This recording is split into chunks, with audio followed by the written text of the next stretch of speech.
Buenos días, hermanos, hermanas. Esta mañana queremos desearles a todos ustedes una bendecida y feliz Navidad. Estamos en lo que es la víspera de la Navidad, hoy esta noche, y de verdad que es una tremenda bendición que Dios nos haya permitido llegar hasta aquí. Bendecidos, cubiertos por su gracia y algunos que están pasando por dificultades, de todos modos agradecidos por la bondad de Dios y por la misericordia de Dios. Por favor, mantengan en sus oraciones a aquellos que en estos días pasan bastante difícil, porque hay muchas personas en nuestras comunidades que tal vez ya no tienen familiares o se encuentran lejos de ellos y para ellos estos días son muy difíciles. Así que por favor mantengan eso y antes de todas las cosas hoy, por favor, en sus oraciones lleven a estas personas que están padeciendo. Hay algunos que conocemos que han perdido, no han perdido, no es correcto decir han perdido, por favor perdónenme. Algunos que conocemos que en estos tiempos van a pasar la primera Navidad sin algunos de sus seres queridos, y eso es algo demasiado difícil de entender. Estos días se vuelven bastante pesados y bastante tristes.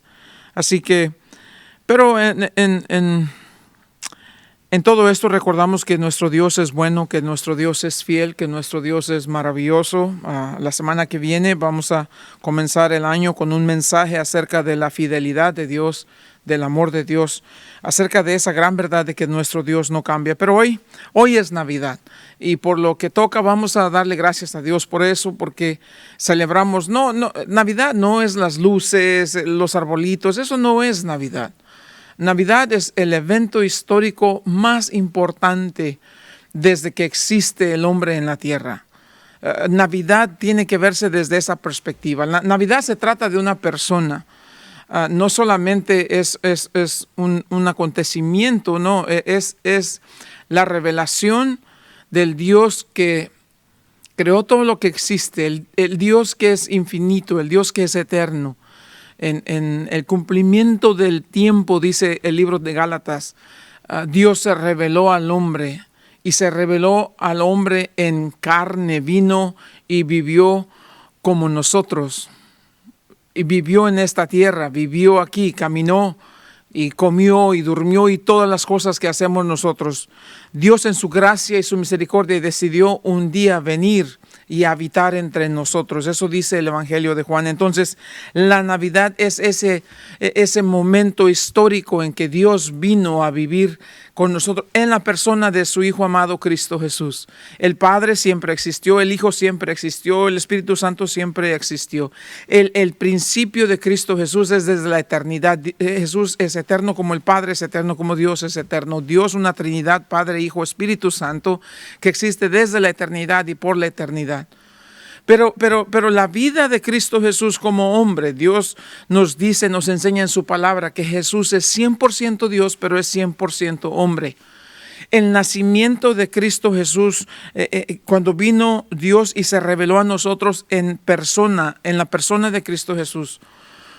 El nacimiento de Cristo Jesús como ese bebé que fue acostado en ese pesebre allá en la ciudad de Belén. Ese es el momento histórico que conocemos como la Navidad. No tiene nada que ver con las luces, los arbolitos, los regalos, esto no tiene nada que ver.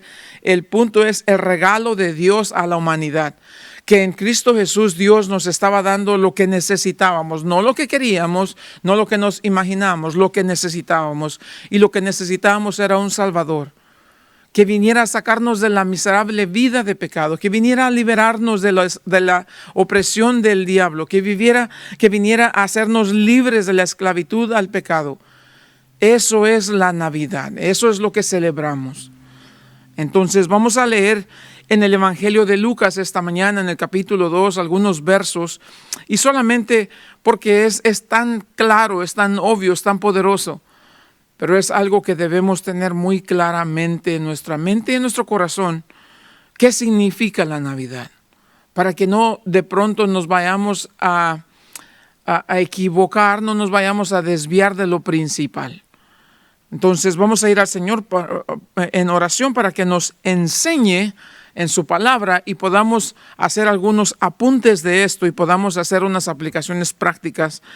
Si este es el evento, el acontecimiento más importante en la historia de la humanidad, ¿qué significa para nosotros? ¿Cómo aplicamos esta verdad? ¿Cómo debe cambiar nuestra vida? ¿Cómo debemos vivir en relación a esto? Entonces, Padre bendito, en el nombre de Jesús, Señor, próximo estamos a concluir un año más aquí en este mundo, Señor. Un año más que tú nos has permitido solamente por tu gracia. Reconocemos, Dios, que muchos de nuestros amigos, nuestras amistades, algunos familiares, Dios, ya no están más con nosotros en este mundo. Y eso nos entristece, por supuesto que nos entristece, pero tenemos la esperanza de que aquellos que te conocieron, aquellos que caminaron contigo, que creyeron en ti, han pasado de este mundo a tu presencia eternamente, Señor. Y sabemos que tu palabra es así, tu promesa siempre se cumple. Entonces te damos gracias por la vida de ellos, Señor. Pero nosotros continuamos aquí, vivimos aquí y queremos, Señor, agradecerte que nos has permitido llegar hasta este punto. Hoy, Señor, el mundo entero, creyentes o no, celebran este evento que llaman la Navidad. Mucho me temo, Dios, que la gran mayoría no tienen idea de lo que esto significa. Pero nosotros, tu pueblo, tus hijos, Señor, queremos no solamente llegar al tiempo en que decimos Feliz Navidad, pero queremos entender plenamente qué significa esto que llamamos la Navidad y cómo esto nos bendice, cómo esto nos cambia. Así que, Señor, por favor, háblanos, te lo pedimos en estos versos que vamos a leer, Señor, enséñanos y abre nuestros ojos a la realidad de lo que significa la Navidad para tus hijos, para tu pueblo. Pues te pedimos todo esto en el nombre de Cristo Jesús. Amén. Entonces, capítulo 2 del Evangelio de Lucas, vamos a leer los versos 1 al 20. Del verso 1 al verso 7, vemos en realidad en sí el nacimiento de Cristo. Luego del verso 8 al verso 20 vamos a ver el anuncio que se hace, la proclamación que se hace acerca de este gran acontecimiento, de este gran evento. La Biblia dice así en Lucas capítulo 2 versos 1 al 7, dice: aconteció en aquellos días que se promulgó un edicto de parte de Augusto César que todo el mundo fuese empadronado. Este primer censo se hizo siendo Cirenio gobernador de Siria, e iban todos para ser empadronados, cada uno a su ciudad. Y José subió de Galilea, de la ciudad de Nazaret, a Judea, a la ciudad de David, que se llama Belén, por cuanto era de la casa y familia de David, para ser empadronado con María su mujer, desposada con él, la cual estaba encinta. Y aconteció que estando ellos ahí, se cumplieron los días de su alumbramiento, y dio a luz a su hijo primogénito, y lo envolvió en pañales y lo acostó en un pesebre, porque no había lugar para ellos en el mesón. Entonces, los primeros 7 versos nos dice cómo sucedió el nacimiento de Cristo Jesús. ¿Por qué José y María tuvieron que hacer este largo viaje de Nazaret a Belén? ¿Por qué? Aproximadamente unos 111 kilómetros.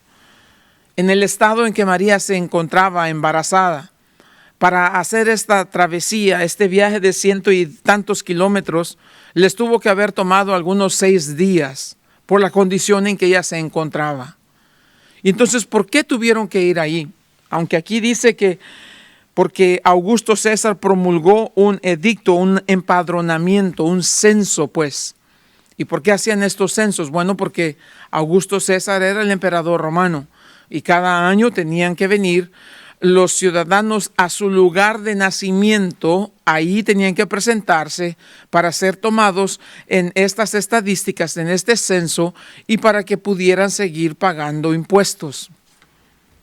Entonces, José, que era nativo de esa ciudad, tenía que regresar a ese lugar. Pero eso es lo que nos dice la Biblia. Este es Lucas, el doctor Lucas, que escribió el Evangelio, que era un gran historiador. Estos son los datos que nos está dando. Y lo hace así porque la Biblia, cuando tiene que hacerlo, presenta evidencia concreta, concisa, para que no haya ninguna duda acerca de estas cosas. Lucas, como un gran historiador, nos está dando detalles precisos. Nos da los nombres de quién es el emperador, por qué tuvieron que ir, de dónde a dónde tuvieron que ir. Eso es lo que dice por los datos históricos.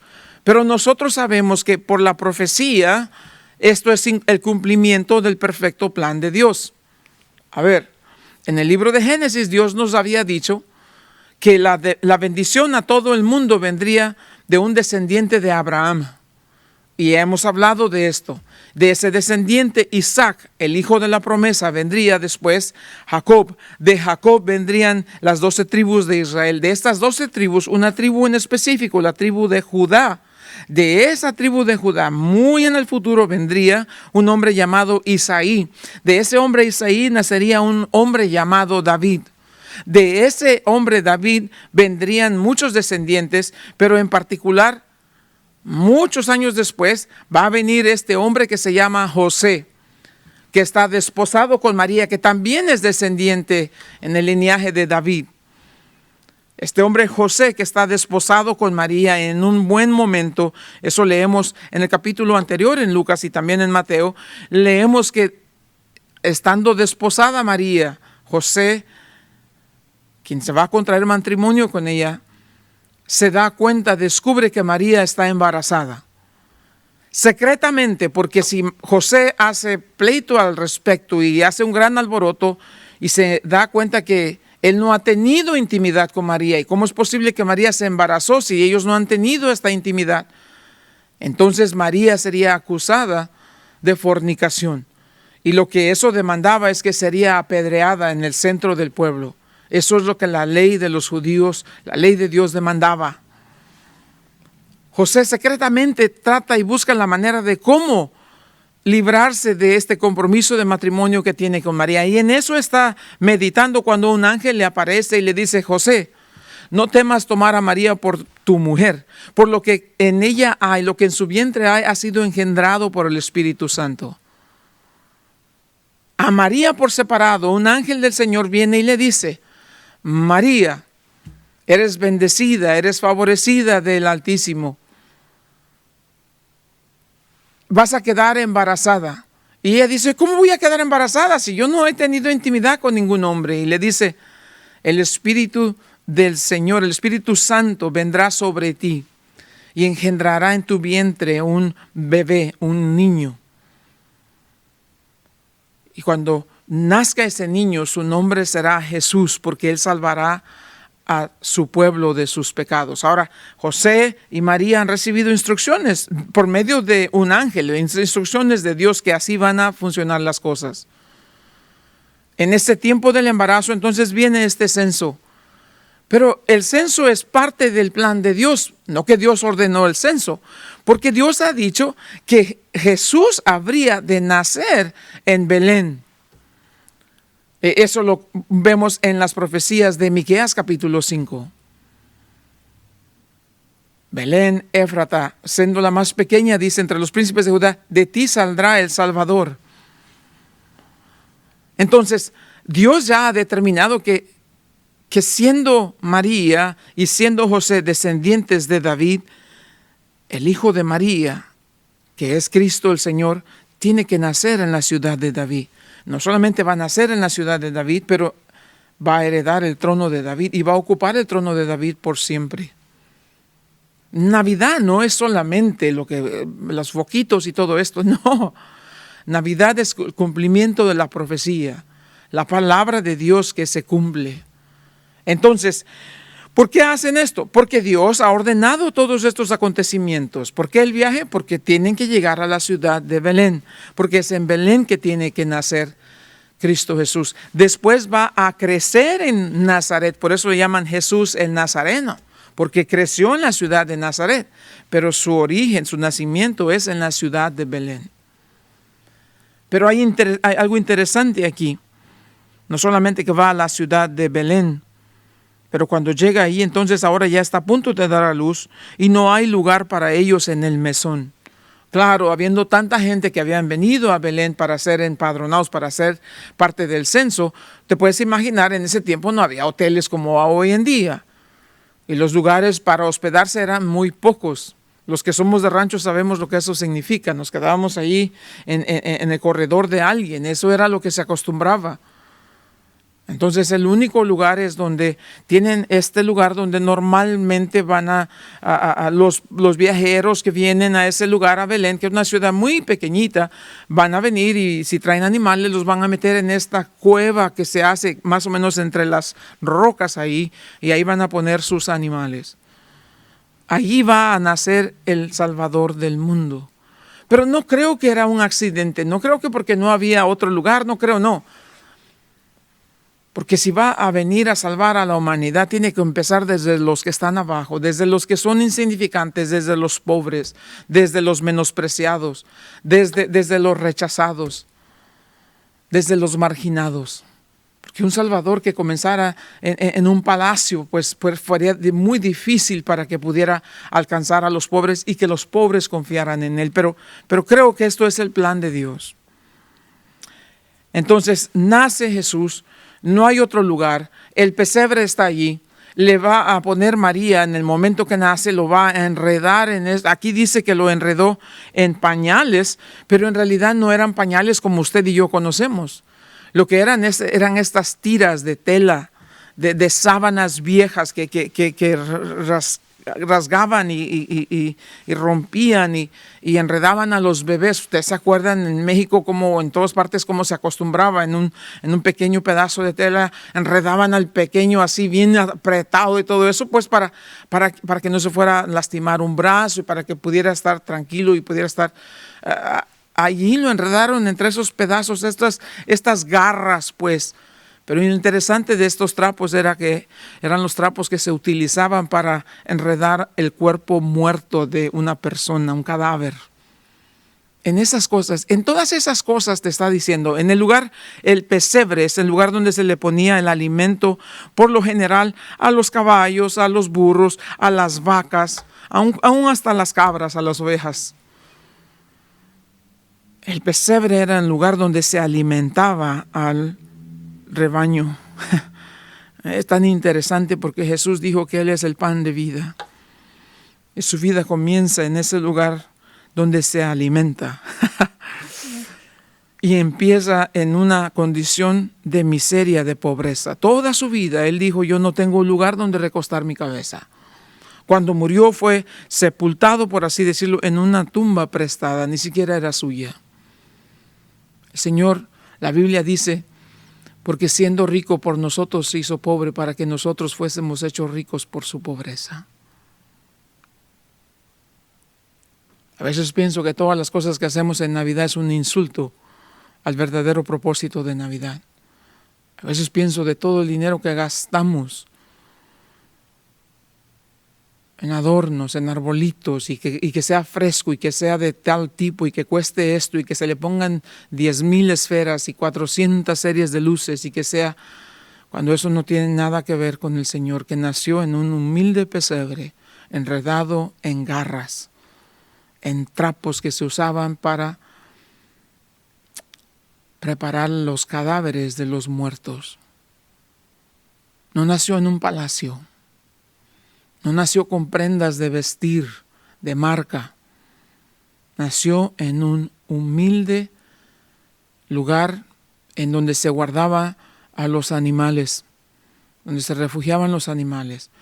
Y ni siquiera tenía una cuna, fue puesto en un pesebre. No nació en el pesebre, María lo puso en el pesebre, porque no tenían una cuna. Y me imagino era el lugar más seguro, más adecuado. Verso 8 al 20, entonces dice que ya ahora viene el anuncio que se hace acerca de este gran acontecimiento. Ha nacido este bebé.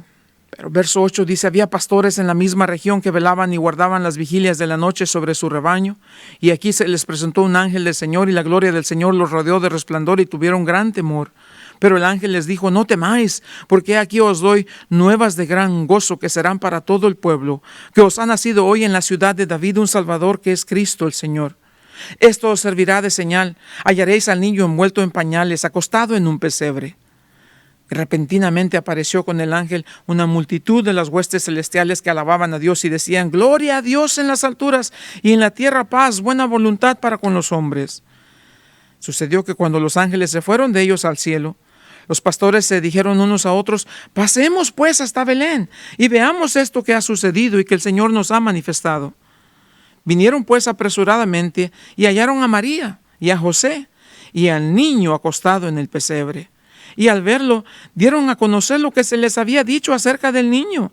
Y todos los que oyeron se maravillaron de lo que los pastores les decían. Pero María guardaba todas estas cosas, meditándolas en su corazón. Y volvieron los pastores glorificando y alabando a Dios por todas las cosas que habían oído y visto, como se les había dicho. Pastores, verso 8, había pastores en la misma región. Los pastores en ese tiempo eran lo más bajo en la sociedad.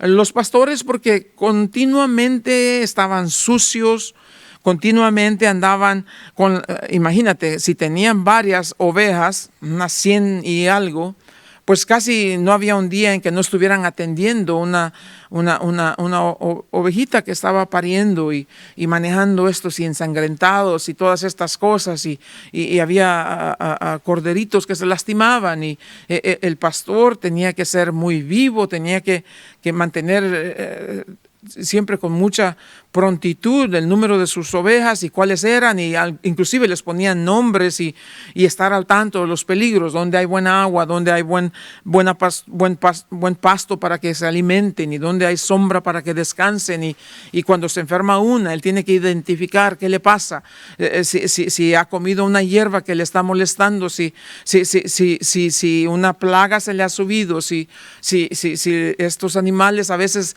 les picaban y les chupaban la sangre. Todas estas cosas. Él tenía que ser un buen veterinario, tenía que ser también muy compasivo y tenía que ser un buen administrador. Pero eran lo más bajo de la sociedad. La gente los tenía por gente repugnante. Siempre olían mal, vivían en el campo, andaban sucios, eran en cierta manera un poco salvajes porque eran recios de actitud y de comportamiento, acostumbrados a vivir solos y nadie que les diga nada, y no tenían acceso a las sinagogas, obviamente, porque siempre andaban tocando animales o muertos o qué sé yo, y eso los evitaba, que no podían entrar a los servicios, menos al templo. Y luego decían que ellos inventaban todo tipo de males. David, siendo un pastor, dice que venía el oso y le trataba de robar una ovejita y peleaba con el oso y le sacaba la oveja del hocico del oso y todo eso. Entonces, imagínate un pastor contándole eso a la gente. La gente le decía chismosos, mentirosos, exagerados, y no les creían. Jamás. Era casi una ley que el testimonio de un pastor no podía ser usado como testimonio en un asunto legal, porque nadie les daba crédito por lo que decían. Allá dormían en el campo, allá vivían, era lo único que tenían. Traían un pequeño morral donde traían por lo regular una honda y estas piedras para defender de los animales que atacaban a sus ovejas. Tenían un bastón con el que tenía una forma de gancho, con el que podían sacar a un animal que se caía. Era gente recia, pues de carácter recio, y que acostumbrados a las inclemencias del tiempo, frío, lluvia, ellos siempre andaban allá. Pero es a ellos que Dios decide revelarles este gran acontecimiento. Estos pastores que velaban y guardaban las vigilias de la noche sobre su rebaño. Cuando llegaba la noche se juntaban varios pastores y el rebaño, muchas veces si había este cerco, metían las ovejas ahí y se resguardaban en la noche para poder cuidar que los animales no venían. Estos cercos tenían en las montañas, ellos mismos las hacían de piedras y esas cosas. Tenían sus lugares donde podían pasar la noche. Y por lo regular ellos se quedaban, uno velaba y los otros dormían, y se iban turnando así. Y ahí están, me imagino la luna bonita, la luz, y me imagino la noche muy tranquila, no pasa nada, todo es normal, todo está como siempre, pero de repente sucede esto, dice. Se les presentó un ángel del Señor, y no solamente eso, la gloria del Señor los rodeó de resplandor y tuvieron gran temor. Ahora, La gloria de Dios, esto es la gloria que resplandecía en el templo, la gloria que resplandecía en el tabernáculo.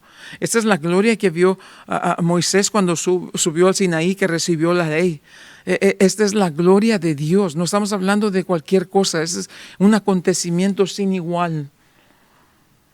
Primero el ángel viene y luego la gloria resplandece. La iluminación de un estadio hoy en día no tiene nada que ver con la gloria de Dios resplandeciendo en todo su fulgor. Por supuesto que ellos van a estar aterrorizados cuando dice aquí, se les presentó el ángel y la gloria del Señor los rodeó y tuvieron gran temor. En cierta manera dicen, este temor que tenían era un temor que dolía. Estaban aterrorizados, estaban extremadamente aterrorizados. Eso es la palabra. Pero el verso 10, el ángel les dijo, no tengan miedo, no teman. Ahora bien, si estos pastores han escuchado por lo menos lo que se dice acerca de los ángeles en el Antiguo Testamento, si ellos tienen idea de la presencia de ángeles, la presencia de ángeles en el Antiguo Testamento, en su gran mayoría, era una cuestión de terror, porque siempre que aparecía un ángel, por lo regular aparecía con una espada en su mano, porque iba a traer juicio, iba a venir a hacer algo. Y lo puedes leer en muchos pasajes en el Antiguo Testamento. A Balaam se le presentó un ángel con la espada en la mano. A David le viene el ángel y le dice, porque has contado a la gente, va a morir esta cantidad de gente. Al pueblo de Israel que están siendo aterrorizados por los asirios, el ángel del Señor viene y en una noche, si no me recuerdo, 185,000 asirios van a morir, solamente un solo ángel. Los ángeles son cosas de terror, de miedo en ese tiempo, la gran mayoría, otros no, pero en la gran mayoría suceden estas cosas. Por supuesto, si ellos han escuchado esto, al ver al ángel y esta gran resplandeciente gloria de Dios, por supuesto que están aterrorizados. Pero el ángel les dice, no tengas miedo, porque no vine para traer miedo, vine para darte buenas nuevas. Ese es el título de nuestro mensaje, pues, ¿no? Buenas nuevas de gran gozo. ¿Y por qué son buenas nuevas de gran gozo? Y estas buenas nuevas de gran gozo serán para todo el pueblo, es para todo el mundo. La noticia, las buenas nuevas del Evangelio, eso es lo que es buenas nuevas es el Evangelio, la palabra es Evangelio. Les traigo las buenas nuevas que son para todo el mundo. ¿Cuál es la buena noticia? La buena noticia es esta, que os ha nacido hoy en la ciudad de David. ¿Dónde es la ciudad de David? No es Jerusalén, la ciudad de David es Belén. Les ha nacido hoy en Belén un Salvador, que es Cristo el Señor. Salvador, su nombre es Jesús. Jesús significa Jehová es salvación. Cristo es Mesías. Por eso les he dicho, muchas veces nuestras Biblias en español dicen Jesucristo. Eso no es correcto. Ese no es su nombre. Jesús es su nombre. Cristo es su misión. Cristo significa el Mesías, el ungido. Dice aquí que les ha nacido el Salvador, que es el Mesías. Ahora, los judíos, estudiosos de la ley, y tenían que conocer, desde niños aprendían a conocer la ley, los primeros 5 libros de la ley, Génesis, Éxodo, Levítico, Número, Deuteronomio, tienen que aprender estos libros. Era parte de su enseñanza. ¿Y qué aprendían en esos? O aprendían que en un día vendría el Mesías. Génesis 3, verso 15 dice que vendría de la simiente de la mujer, de la semilla de la mujer, cosa que no tiene sentido porque la mujer no tiene semilla. El hombre deposita la semilla en el vientre de la mujer. La mujer recibe la semilla. Pero la Biblia dice en esa profecía que de la simiente de la mujer, quiere decir del vientre de la mujer sin intervención de hombre alguno, nacería el Mesías, el ungido, el enviado de Dios. Y eso es lo que dice. Estas son buenas nuevas. ¿Cuáles son las buenas nuevas de la Navidad? Que nos ha nacido un Salvador. Si la necesidad del mundo era económica, Dios nos habría mandado un economista. Si la necesidad del mundo hubiese sido conocimiento, Dios nos habría mandado un filósofo. Si la necesidad del mundo fuera medicina, Dios nos habría mandado un doctor. Pero la necesidad del mundo era salvación, por eso Dios nos envió un Salvador. Y este Salvador es uno, y su nombre es Cristo Jesús, o Jesús Cristo el Mesías. Jesús el Cristo, Jesús el Mesías. Jesús es su nombre, Mesías es su misión, el Señor es su título. Por eso son buenas nuevas, y estas nuevas son de gran gozo. ¿Por qué es que son buenas nuevas de gran gozo? Porque hay un gozo tremendo en el corazón del hombre cuando, imagínate el gozo de los pastores. Pero nadie nos va a creer. ¿Para qué nos dices esta noticia a nosotros? Nadie nos va a hacer caso.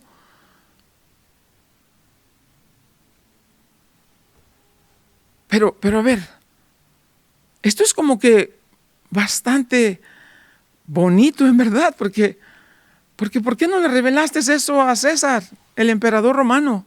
¿Por qué no le revelaste eso al sumo sacerdote o al concilio de religiosos, al Sanedrín?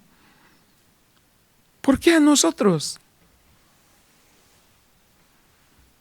Porque Dios dice, les traigo gozo a ustedes que viven en la miseria. Les traigo gozo a ustedes que viven en la opresión. Les traigo gozo a ustedes que han sido rechazados. A ustedes que han sido humillados. A ustedes que han sido maltratados. A ustedes que han sido marginados. A ustedes les traigo noticias, buenas noticias de gran gozo. Dios en su gracia, en su misericordia. Pero no solamente les da las buenas noticias, les dice, esto es la señal. Vayan y van a encontrar al niño envuelto en pañales y lo van a encontrar acostado en un pesebre. Allí van a saber que lo que les estoy diciendo es verdad. ¿Quién? Ninguna mujer en pleno uso de sus facultades mentales tendría su bebé recién nacido y lo acostaría en un pesebre. Jamás sucedería así. Pero esta es la mano de Dios que tiene el control. Esto es la misericordia y la providencia de Dios que puede cambiar el rumbo de las cosas a través de la historia, porque Él va a lograr su propósito. ¿Qué le dio a María acostar a Jesús en ese pesebre? El plan de Dios. ¿Qué le dio a los ángeles decirle el niño está acostado en un pesebre? Era el plan de Dios. ¿Cómo podían saber los pastores que ese era en verdad Jesús? Porque lo encontrarían acostado en el pesebre, envuelto en ropa que se usaba para envolver a los difuntos. Muy inusual, muy inusual. Y repentinamente apareció con el ángel, era un solo ángel, y la gloria de Dios que resplandeció, pero de repente una multitud de la hueste de celestiales que alababan a Dios y decían, ahora no solamente es un ángel, sino hay una gran cantidad, un sinnúmero de ángeles que están diciendo, gloria a Dios en las alturas y en la tierra paz, buena voluntad para con los hombres. El nacimiento de Jesús, primero, antes que cualquier cosa, es para traer gloria y honra a su Padre. Toda la vida de Jesús, su deseo fue siempre glorificar al Padre. He aquí que vine, dice, para hacer tu voluntad como de mí está escrito en el libro. Cuando terminó su ministerio dijo, Padre, he acabado la obra. Ahora glorifícame contigo, con esa gloria que tuve contigo desde antes que el mundo fuese. Cuando Jesús fue al río Jordán a ser bautizado por Juan el Bautista, fue sumergido en el agua. Al salir del agua, el Padre del cielo dijo, este es mi Hijo amado, en quien tengo complacencia. Y la manera que lo dice es, la implicación es, en quien estoy complacido ahora y totalmente complacido. El deseo de Jesús fue siempre glorificar a su Padre. Y cuando hay algo que glorifica a Dios, Dios responde al traernos paz. ¿Y qué glorifica a Dios? Cuando conocemos quién es Dios, cuando conocemos su plan de salvación, cuando conocemos al Mesías, a quien Él envió para ser nuestro Salvador, a Cristo, el Mesías, a Jesús que es salvación. Y cuando nos rendimos, y cuando pedimos perdón, y cuando nos humillamos, y cuando por su gracia recibimos el perdón de nuestros pecados, eso glorifica a Dios. Y ahora aquí hay algo importante. Y paz en la tierra, dice. No puede haber paz en la tierra entre personas si primero no hay paz en la tierra entre personas y Dios. Para que haya paz entre los hombres, tiene que haber paz primero entre Dios y el hombre. Y Dios no está en falla. Los que fallamos somos nosotros. Y para ser nosotros perdonados tenemos que humillarnos delante de Dios, que es Dios que nunca cambia. Cuando nos humillamos, cuando reconocemos nuestra necesidad de ser perdonados, cuando en humildad de corazón pedimos perdón, Dios es justo y fiel para perdonarnos. Y la sangre de Jesús nos limpia de toda iniquidad, de toda maldad. Cuando recibimos el perdón de pecado, la Biblia dice, justificados pues por la fe tenemos paz para con Dios. Solamente aquellos que viven en paz para con Dios pueden vivir en paz con sus semejantes. Todo el tiempo escuchamos a los gobiernos y a los presidentes en sus campañas políticas que dicen, para que podamos vivir en paz. Mentira. No hay paz sin Dios. La Biblia dice en el libro de Jeremías capítulo 9 que Él es príncipe de paz. Y donde está ausente el príncipe de paz, jamás habrá paz entre los hombres. El mundo desde su propia el principio de su existencia ha vivido más años en guerra que en paz. Y la respuesta es clara, es obvia. ¿Por qué el mundo no tiene paz? Porque el mundo no tiene al príncipe de paz. Solamente cuando tenemos paz para con Dios podemos vivir en paz con nuestros semejantes. Y eso es algo que quiero decirles ahora en este momento, aprovechando la ocasión. Que esta Navidad sea una oportunidad tremenda para que usted se ponga a paz con sus semejantes. Vamos a llegar a la Navidad otra vez y siguen los mismos rencores, siguen las mismas diferencias, siguen los mismos pleitos, siguen las mismas envidias entre hermanos, entre familiares, en la iglesia misma. Eso no puede ser así. No podemos hablar de bendito sea Dios, Dios te amo, si estamos en guerra con nuestros prójimos, entre esposos. Y muchas cosas se han dicho, muchas ofensas, muchas palabras que lastiman. Este es el tiempo de pedir perdón. Muchas veces hemos ofendido a nuestros hijos con lo que dijimos, con lo que hicimos. Este es el tiempo de pedir perdón.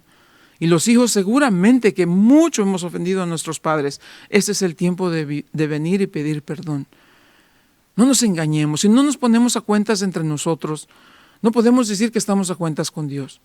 Y mientras no nos pongamos a cuentas con Dios, y mientras no nos humillemos a pedir perdón, no vamos a tener la paz de Dios. La paz de Dios no es para todos los que digan nada más, yo tengo paz con Dios. Mentira. El único hombre que puede decir, la mujer que puede decir que tiene paz, es porque tiene esa paz con Dios. Y ahora que está en paz con Dios, puede tener la paz de Dios. Y la paz de Dios gobierna en su corazón. Entonces, si esa persona puede vivir en paz, le maltratan, le humillan, le murmuran, le roban, le envidian, le hacen todo. Y esa persona solamente dice, ya hay un Dios que sabe todas las cosas. Entonces, eso es lo que dice, gloria a Dios en las alturas y en la tierra paz de buena voluntad para con los hombres. Es para los que ya viven en paz con Dios, no para todos.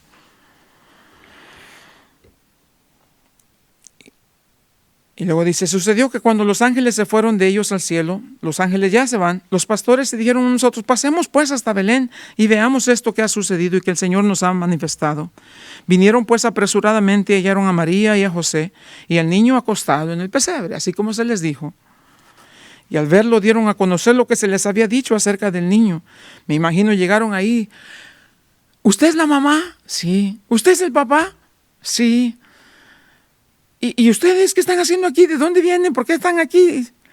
No, es que no sabe. Ahorita estábamos allá cuidando nuestros rebaños y de repente se apareció un ángel así como de luz y luego vino una luz pero intensa y luego de repente el ángel nos dijo que viniéramos aquí y que en el pesebre íbamos a encontrar a este niñito. Y ya nos dijo quién es. Ya sabemos, este niñito es el Salvador. Y María y José no saben ni qué decir. Sí, el ángel nos dijo que Él es el Mesías, que viniéramos a verlo.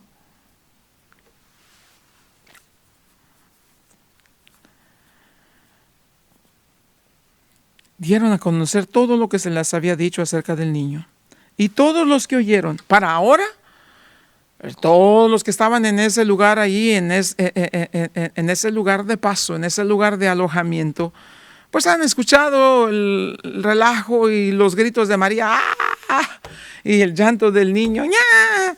Y todos pues ya salieron, se despertaron, quién sabe si era 2, 3 de la mañana, qué sé yo. Y todos se han reunido. ¿Y qué pasó aquí? No sé, ella es María. ¿Y de dónde son estos? Vienen de Nazaret. Y entonces, ¿y este qué? Pues no sé, pero mira ese niño, se mira como diferente, ¿no?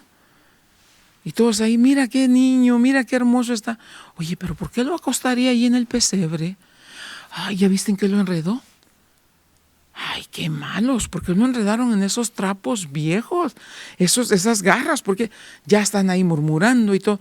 Ahora vienen los pastores y dijeron, ay, híjole, ahora sí se juntó aquí toda la crema y nata. Y ahora los pastores comienzan a decir, pero yo no, me imagino que no están, María, no están hablando como pastores que son, oiga, usted no sabe lo que pasó allá, estaba el ángel y nos dijo que viniéramos y vinimos y así como dijo, ahí está el niño, mírenlo, ahí está. Hay una gran conmoción, hay una gran algarabía. Y todos, a ver, cuéntenos, ¿qué fue lo que pasó? Pues ahí estábamos descansando, muy tranquilos y de repente les vuelven a contar todo. Y cuando te los cuentan, todos los que escucharon se maravillaron y dijeron, ¡ah! Entonces no es un bebé cualquiera. No te decía yo, está muy hermoso, está bonito ese bebé. Pero María todavía está bajo el asombro. Lo único que puede hacer, dice, guardaba todas estas cosas meditándolas en su corazón. Si este es el Mesías y si este es el Salvador del mundo, ¿por cuánto tiempo lo voy a tener? ¿Cómo va a acabar? ¿En dónde va a terminar su vida? Este bebé, este milagro tan hermoso. Y qué cosa de traerlo en su vientre y sabe que en realidad no es de ella. Es en verdad el Hijo de Dios.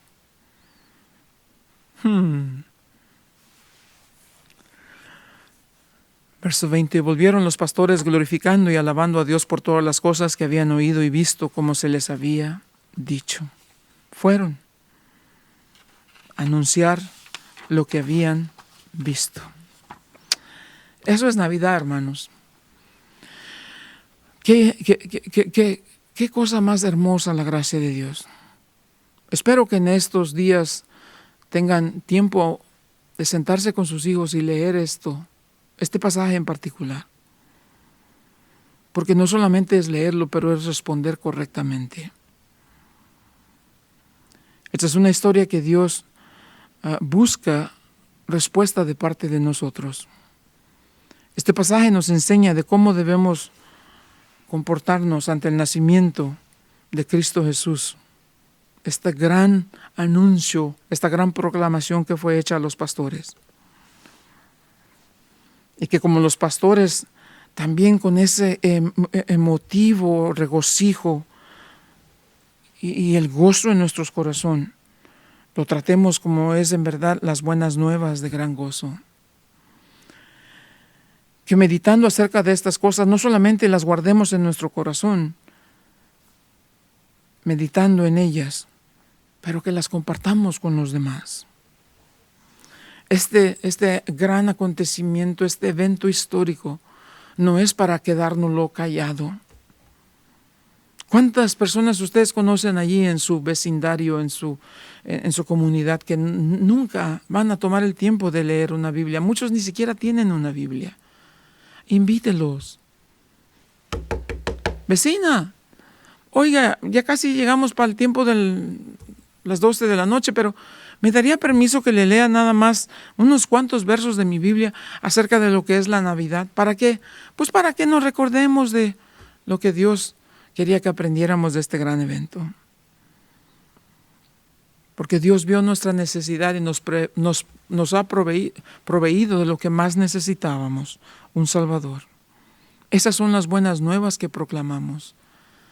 Esa es la vida que hoy vivimos. Que volvamos a las cosas que vamos a volver y hacer las cosas que vamos a hacer con el gozo en nuestro corazón de proclamar lo que hemos visto y lo que hemos oído. Y que no nos quedemos callados ante tan importante mensaje que es el nacimiento de nuestro Señor y Salvador Cristo Jesús.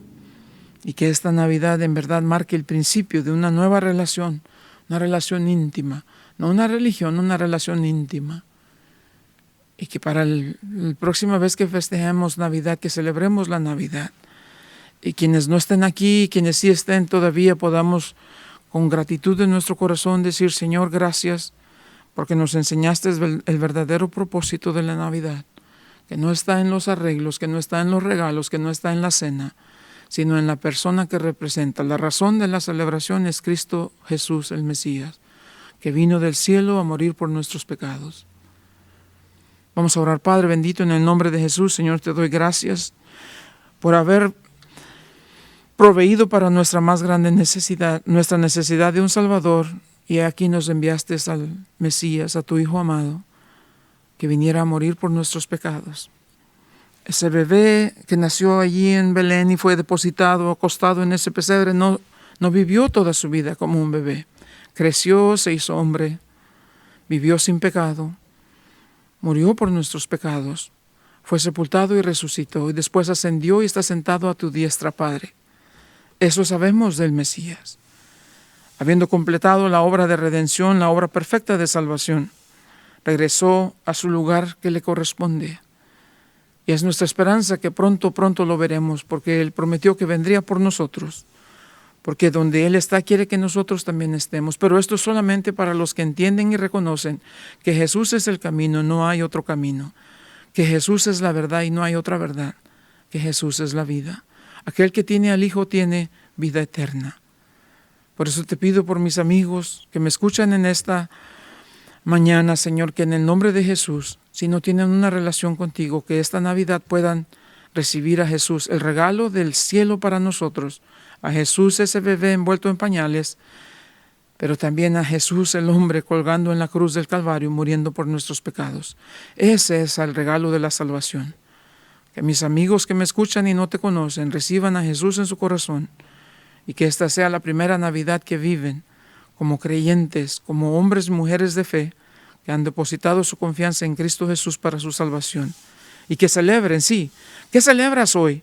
Celebro que en un día como hoy vino Jesús a este mundo, pero no solamente nació en este mundo, pero murió por mis pecados, fue sepultado y resucitó. Y pronto, muy pronto viene por mí para llevarme a que esté con Él para siempre. Eso es el propósito de la Navidad. Y por eso te damos gracias, Señor. Gracias. Bendice a todos mis hermanos, a mis amigos que me escuchan con una bendecida Navidad en este día. Y que todo sea para la honra y la gloria de tu nombre. En Cristo Jesús. Amén. Dios les bendiga, hermanos.